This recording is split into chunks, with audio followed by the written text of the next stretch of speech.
Video game music is something special. At some point in our lives, we all had an approach to this art form in one way or another, and we all have sealed to our memory a classic video game theme, for example, Super Mario's main theme. Who wouldn't be able to hum it by memory? The problem is that none of us listen to that music the same way. Maybe I took longer to obtain the first coin and hear the... Or maybe I got a mushroom or took damage in different points than another player. Its sounds stick to the music, creating in each one of us a different experience when playing, because no one did exactly the same at the exact same time as other players. This dynamic is the problem with video game music, the fact that I can't force you to press start. You may never press it.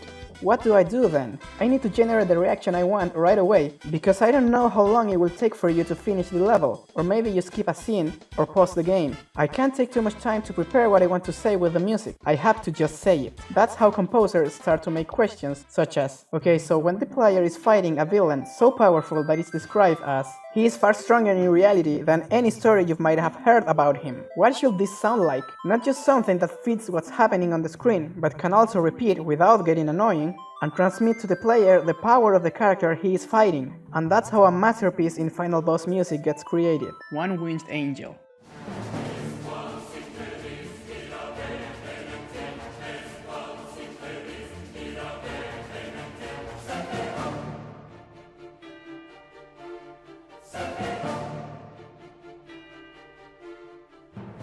So the question is, how do composers approach these problems in video game music? Well, after years and years of analyzing, comparing, studying and dedicating hours to the investigation of video game music, I categorize it in 4 categories: world construction, mechanic, emotional association, and surprise element.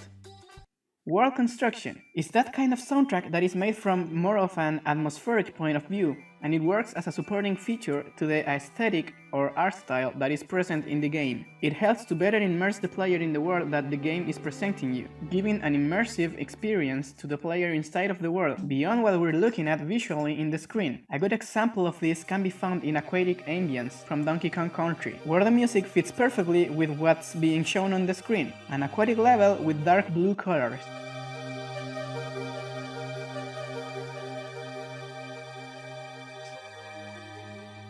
But there is a different approach to water levels too, like Koji Kondo in the water levels of Super Mario 64, where the color palette is brighter and not so filled with enemies as in Donkey Kong.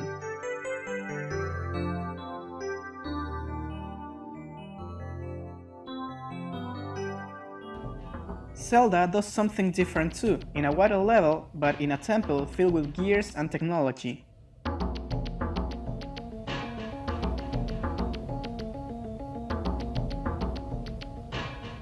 3 different examples of water levels with a different aesthetic and musical approach. But enough with water, what about an ancient temple in the depths of a mystical forest?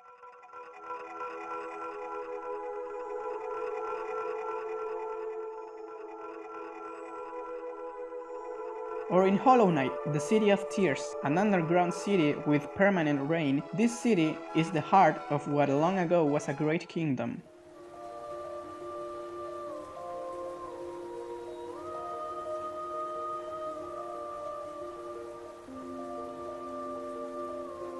That's how this kind of music helps to musically reinforce what we see and discover in a new world that the game is presenting to us. Mechanic. This is the kind of music that works as a game mechanic. Usually they are shorter melodies, but make the player know right away and precisely what is happening at the moment. It's a way of communicating instant information with music. For example, every witch encounter in Left 4 Dead is immediately communicated when you hear this. Or every time a random encounter happens in Pokemon. This category of soundtrack can have longer music too, but works in the same way, like for example when you start to slowly drown in Sonic and the music immediately tells you how screwed you are right now.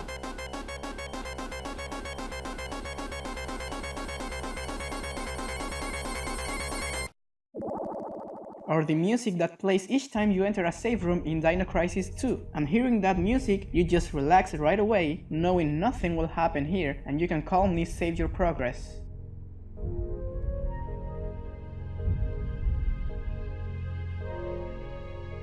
A great example would be what happens in Metal Gear Solid, a game where you have to infiltrate with your stealth abilities, but the screen doesn't show everything all the time, so the sound information tells you how careful you have to be or if you haven't spotted, compensating with music a visual deficiency.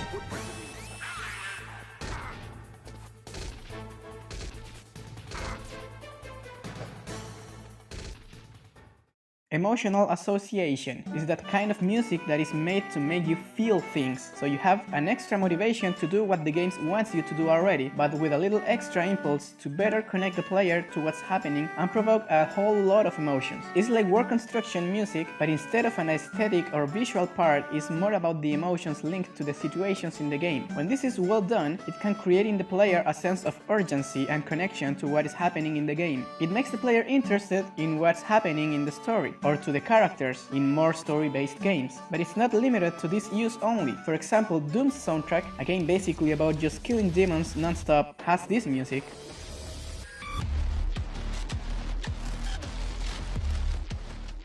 With this hard, violent music, the player will be more encouraged to do exactly what the game wants, go and kill some demons.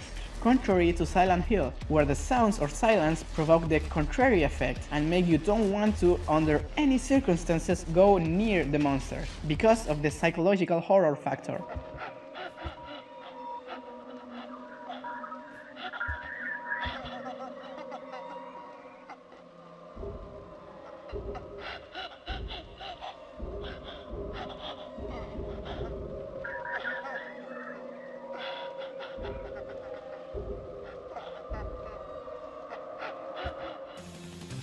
In the telling a story side of things, an example would be Mega Man X5, two best friends that have fought many wars together for centuries. Because of this war, they get involved in a conflict between themselves, leading to a climax point in the story where they fight each other, and the music makes an excellent job showing the emotional weight of this fight. It's not just another battle, this time is personal. They are two best friends fighting against each other because of the war. Then we hear this.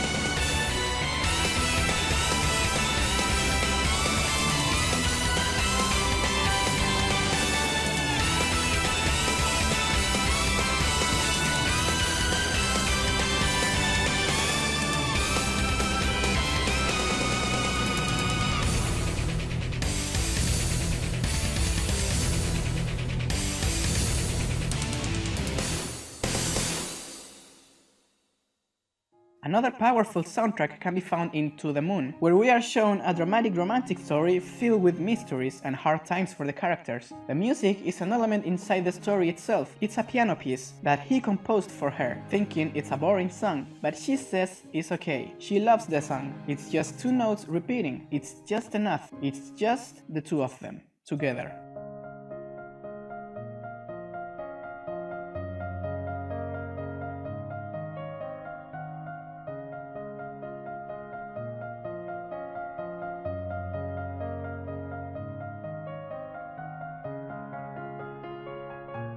Starbound uses music as an emotional device in a similar way. The story is that the Earth was destroyed, so you travel the universe looking for the thing that destroyed it. And every time you visit a planet with similar features to the Earth, you will hear now and then this nostalgic tone.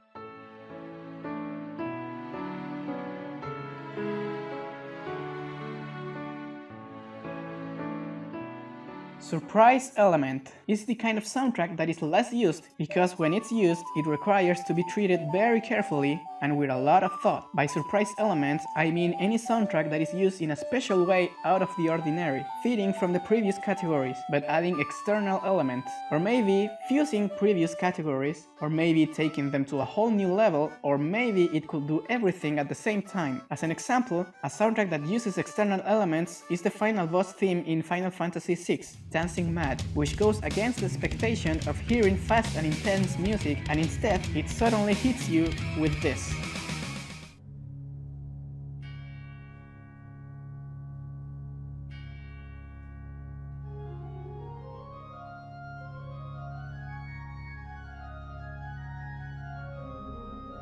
In this point in the story, the villain has godlike power, so Nobuo Uematsu uses music that sounds like Bach fugues in the context of divine music, just like Bach used to compose mainly for God. But as the villain is not a true god, the theme then shifts to a darker sound to reveal the nature of this fake god.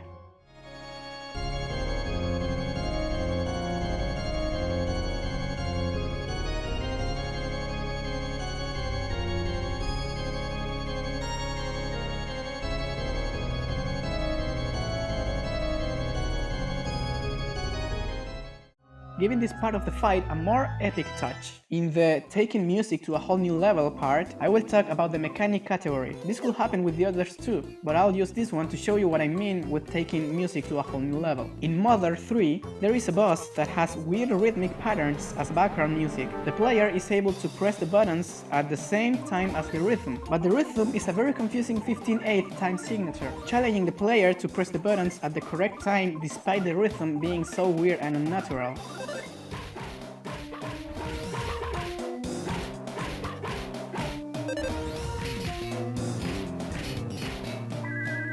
There is a bigger example of this in which the music becomes the main game mechanic, in a game where every turn is a bit of the music.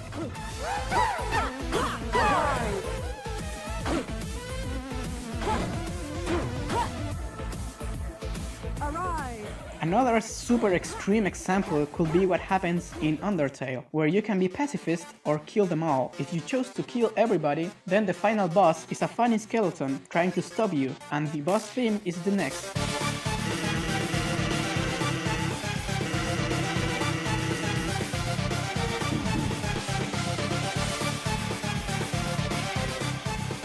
But this song doesn't fit with the skeleton personality. However, there is a secret music in the game files that is not programmed to play ever. It's called Song That Might Play When You Fight Sans. Sans being the skeleton name. If you listen to this song, it's the same as the main theme for this character, Sans.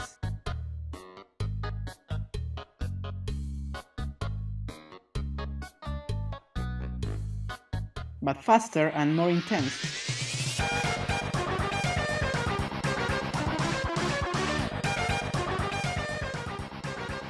This would be the real theme for a battle against Sans, but it's not what plays when you fight him. Why?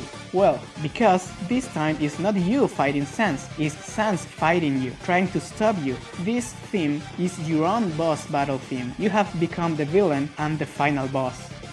And well, there are many other examples that use music in more interesting and surprising ways, but there is no way of telling what they'll do next. So all of these uses that go out of the ordinary and take the music to a whole new level are categorized as surprise element.